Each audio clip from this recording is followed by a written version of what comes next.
ఇక నా మీద ఏం కుట్ర జరుగుతుందో చూడండి మిత్రులారా. ఈ సింపుల్ అనే ఒక యాప్ ఉంటుంది. ఈ యాప్ను నేను ఎప్పుడు వాడింది లేదు, అసలు యాప్ను డౌన్లోడ్ చేసుకున్నది కూడా లేదు. అసలు నేను ఏ యాప్లు వాడను, ఒక్కటే WhatsApp, Facebook, Twitter.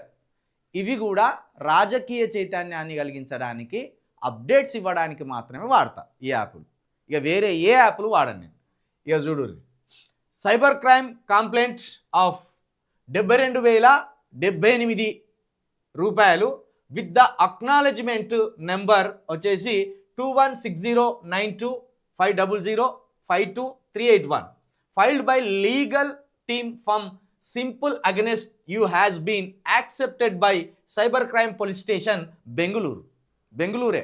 Legal team of simple will be submitting your complaint evidence file to the cybercrime police station 6/12/2025 రేపు కాక ఎల్లుండి. Once the file is submitted, the matter will move into formal investigation which will lead to immediate freezing of your bank accounts linked to PAN number, summons issued by your local police station, and further proceedings under applicable cybercrime laws.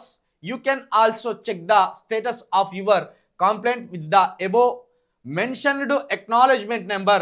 This is a time sensitive and serious escalation. To prevent the case from moving forward, clear you pending dues immediately. నేను నా pan card number మీద ఎవడో 72,000 రూపాయలను fraud చేసిండట.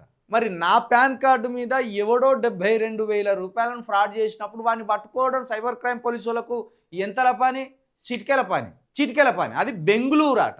ఇప్పుడు చిలుక Praveen Aadhaar card, pan card, account numbers అన్నీ task force వాళ్ళు నన్ను అదుపులోకి తీసుకున్నారు. మరి వాళ్ళే ఈ కాంగ్రెస్ ప్రభుత్వం ఏం చెప్తే దాన్ని ఎవరెవరికో పంపి ఉండొచ్చు.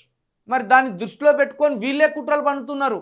నాకు ఎక్కడా అప్పులు లేవు, నేను ఇలాంటి చిల్లర యాప్లు వాడను, నేను ఎవరికి నా పాన్ కార్డు ఇవ్వలే. సేమ్ మొన్న ఇదే బెంగళూరు ఏదో గౌవాడ ఇంటర్నేషనల్ ఎయిర్పోర్ట్ అని ఉన్నది కదా, మీ ఫ్రెండ్ ఎవడో నీకు ఇట్లా కొన్ని వస్తువులు పంపిండు, దాని క్లియరెన్స్ కోసం రండి అని ఓ లీగల్ నోటీస్ పంపిండు కదా. 20 రోజులు కూడా కాలే ఆ నోటీస్ వచ్చి, దానికి రిప్లై ఇచ్చిండు మా లీగల్ హెడ్. దానికి రిప్లై ఇచ్చిండు, మాకు ఎలాంటి మిత్రులు లేదు, దాంట్లో పార్సల్ ఏమొచ్చినాయో మాకు తెలియదు, దాన్ని ఉంచుకోండి, లేకపోతే కాల్ చేస్తే కాల్చివేయండి, మాకు సంబంధం లేదు దాంతో అని ఓ రిప్లై ఇచ్చిండు. కాతం 20 రోజులు కాకముందే మళ్ళీ 72,000 రూపాయలట. మళ్ళీ దీన్ని పే చేయని మెల్లగా పే ఇచ్చిండు. నేనెందుకు కడతా? నేనేడ తీసుకున్నా? మీరు దొరకబట్టాల్సింది ఎవడు? నా పేరు మీద ఎవడైతే ఫ్రాడ్ చేసిండో వాడిని దొరకబట్టాలి. వాడిని విడిచిపెట్టి మీ లోకల్ పోలీస్ స్టేషన్కి సామాన్లు పంపుతాం, లేకపోతే బెంగళూరులో కేసు ఫైల్ చేస్తాం. ఇదేంది? ఖచ్చితంగా ఈ రాష్ట్ర ప్రభుత్వం వెనుక ఉండి ఇలాంటి దుర్మార్గాలకు చిలుక ప్రవీణ్ మీద ఆలోచన చేస్తున్నది. 100% రాష్ట్ర ముఖ్యమంత్రి గారే చిలుక ప్రవీణ్ అంతం చేయాలని చూస్తున్నాడు. ఇది కొంత ఆశ్చర్యకరంగా ఉండొచ్చు, కానీ కాంగ్రెస్ ప్రభుత్వం ఏర్పడగానే 2024 జనవరి 18వ తారీఖు పంజాగుట్ట నడి సెంటర్లో నా మీద హత్య ప్రయత్నం జరిగింది. అదే 2024 అక్టోబరు 22వ తారీఖు మరొకసారి అదే పంజాగుట్ట సెంటర్లో 10 మంది కోడంగల్ రౌడీలు వచ్చి నా మీద దాడి చేసిండ్రు. నా మీద దాడి చేసిన 2 కేసులు అదే పంజాగుట్ట పోలీస్ స్టేషన్లో ఉన్నాయి. ఇప్పటి వరకు వాటి మీద ఎలాంటి ఎంక్వైరీ లేదు, వాటి మీద కేసు ఫైల్ చేయలేదు, వారు ఎవరనేది పట్టుకోలేదు, వారిని జైలుకు పంపలేదు. కానీ నా మీద 12 కేసులు వేసిండ్రు. 12 కేసులన్నీ కూడా పొలిటికల్ సంబంధించిన కేసులే. ఆ కేసులలో తీసుకుపోయి నన్ను 92 రోజులు జైల్లో ఉంచేళ్ళు, నన్ను మనోవేదనకు గురి చేసిండ్రు, నా కుటుంబాన్ని మనోవేదనకు గురి చేసిండ్రు, నా స్నేహితులను హింసించిండ్రు, నా తమ్ములను కూడా హింసించిండ్రు. మీరు చూడండి, బెంగళూరు ఎయిర్పోర్ట్ నుండే ఒక లీగల్ నోటీస్ వస్తుంది. ఆ ఎయిర్పోర్ట్కి ఏదో లీగల్గా గూడ్స్ వచ్చినాయి, ఎవరు పంపించింది నీకని. ఇప్పుడు ఈ సామాన్లు కూడా బెంగళూరు నుండే వచ్చినాయి, బెంగళూరు సైబర్ క్రైమ్ నుండే వచ్చినాయి. మరి తమిళనాడు నుండో కేరళ నుండో ఎందుకు వస్తలేవు? ఆంధ్రప్రదేశ్ నుండో ఎందుకు వస్తలేవు? అంటే కర్ణాటకలో ఉన్నది కాంగ్రెస్ ప్రభుత్వమే, తెలంగాణలో ఉన్నది కాంగ్రెస్ ప్రభుత్వమే. దీన్ని బట్టి అర్థం చేసుకోండి చిలుక ప్రవీణ్ మీద ఎలాంటి కుట్రలు జరుగుతున్నాయి. చిలుక ప్రవీణ్ని అంతం చేయాలని చూస్తున్నారా, చిలుక ప్రవీణ్ని అడ్డుకోవాలని చూస్తున్నారా? చిలుక ప్రవీణ్ని చెడ్డవాడు అని చిత్రీకరించాలని చూస్తున్నారా? నేను మళ్ళీ చెప్తున్నా, నాకు ఎక్కడ అప్పులు లేవు, నేను ఎలాంటి చిల్లర యాప్లు వాడను, నాకు తాగుడు అలవాటు లేదు, నాకు తంబాకు అలవాటు లేదు, నాకు తిరుగుడు అలవాటు కూడా లేదు, ఊరికే వచ్చేనే ఊరి మీద పడి తిరిగే అలవాటు కూడా లేదు. నాకు బుద్ధి ఎరిగిన నుండి నేను మీడియాలోనే పనిచేసిన, ఇంకో వేరే పని కూడా చేయలే. నేను నా డిగ్రీ కంప్లీట్ కాగానే నేను మీడియాలోకి వచ్చిన, ఇక వేరే పనే చేయలే నేను. కాబట్టి దయచేసి తెలంగాణ ప్రజలు దీన్ని గమనించాలి.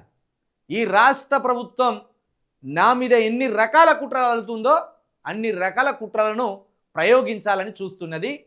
దీని వెనుక ఇద్దరు మంత్రులు ఉన్నారు. మా వరంగల్ మంత్రి ఒకరు ఉన్నారు, కరీంనగర్ మంత్రి ఒకరు ఉన్నారు, నల్గొండ ఎమ్మెల్సీ ఒకడు ఉన్నాడు. నల్గొండ, వరంగల్, ఖమ్మం ఎమ్మెల్సీ ఒకడు ఉన్నాడు కదా, వాడు కూడా ఉన్నాడు. నేను చెప్తాను, మీరు నా బొచ్చు కూడా బీకలేరురా. మీరు ఎమ్మెల్సీ అన్నట్టు నా బొచ్చు కూడా బీకలేవు. నీకన్నా పెన్లం పిల్లలు కుటుంబం ఉన్నది, కానీ నాకు పెన్లం పిల్లలు కూడా లేరు. నేను ఎస్సీ బీసీ ఎస్టీల కోసం ఎంతకైనా తెగించడానికి సిద్ధం ఉన్నా. ఒక ఉద్దమ్ సింగ్ లాగా, ఒక కాంశీరామ్ లాగా ఎంతకైనా తెగిస్తా నేను. నాకు ఆ సంకల్పం ఉన్నది, నాకు ఆ స్థిరత్వం ఉన్నది, నాకు ఆ ఓపిక ఉన్నది, నాకు ఆ లాంగ్ విజన్ కూడా ఉన్నది. తాగుబోత్తనానికో తిరిగిపోత్తనానికో ఇలాగా నేను రాజకీయాలు చేయాలని అనుకుంటలేను. కాబట్టి ఇలాంటి కుట్రలు ఆపు. ఇప్పటికైనా మంచిగా చెప్తున్నా, కుట్రలు ఆపు. ఎవరికి చెప్తానో ఇక వానికి తెలుసు. గివే అరగి చిల్లర పంచాయతీ.